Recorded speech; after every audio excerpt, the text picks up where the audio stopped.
نبی نے فرمایا جس عورت نے 5 نمازیں پڑھی، رمضان کے روزے رکھے، خامد کی اطاعت کی اور بدکاری نہ کی، عزت میں خیانت نہ کی، تو جب وہ آئے گی تو جنت کے 8 دروازے کھل جائیں گے۔ اللہ فرمائے گا جدھر سے چاہ چلی جا، جنت تیرے لیے ساری حلال ہے۔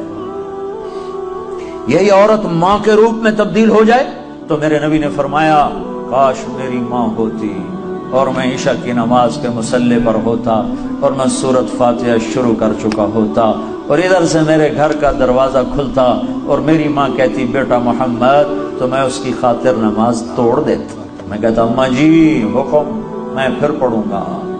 آپ نے فرمایا میں جنت میں گیا تو میں نے قرآن کی تلاوت سنی۔ میں نے پوچھا یہ کون تلاوت کر رہا ہے؟ مجھے کہا گیا یا رسول اللہ یہ حارثہ بن نعمان ہیں۔ میں نے کہا حارثہ؟ وہ تو مدینے میں بیٹھا ہے، ابھی مرا تو نہیں ہے کہ جنت میں اس کی تلاوت گونجے؟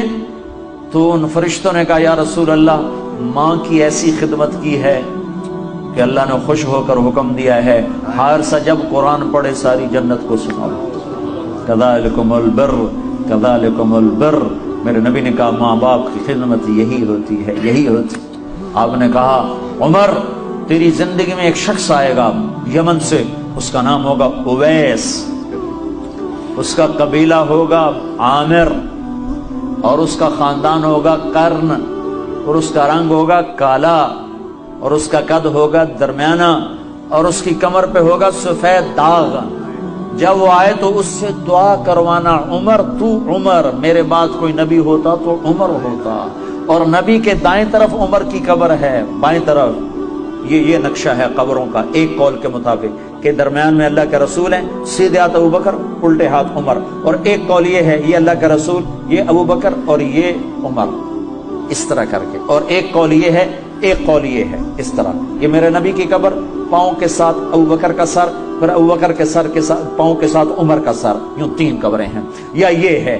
تو بہرحال وہ روضہ رسول میں ہے عمر، میرے بعد نبی ہوتا تو عمر ہوتا۔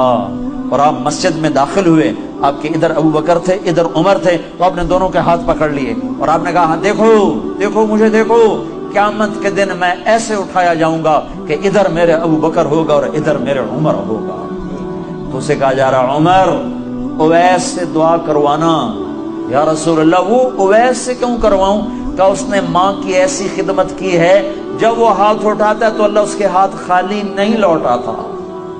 تمہاری مائیں ذلیل ہوتی پھرتی ہیں اور تم یہاں جانتے بھی نہیں ماں ہوتی کیا ہے، یہاں تو سب کراؤن جانتے ہیں، کراؤن۔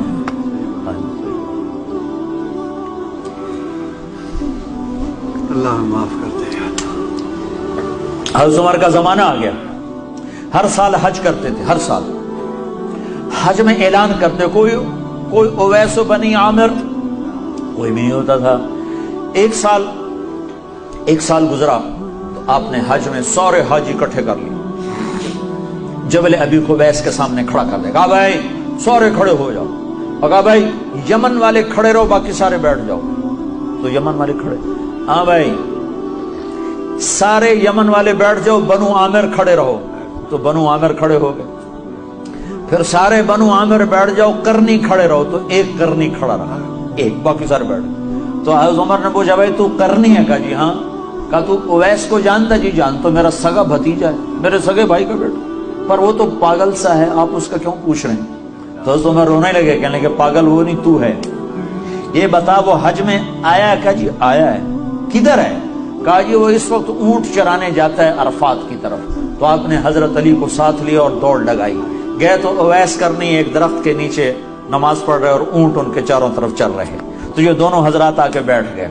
انہوں نے دیکھا کچھ لوگ آ گئے تو انہوں نے نماز مختصر کر دی، تو انہوں نے پوچھا، حضرت عمر نے پوچھا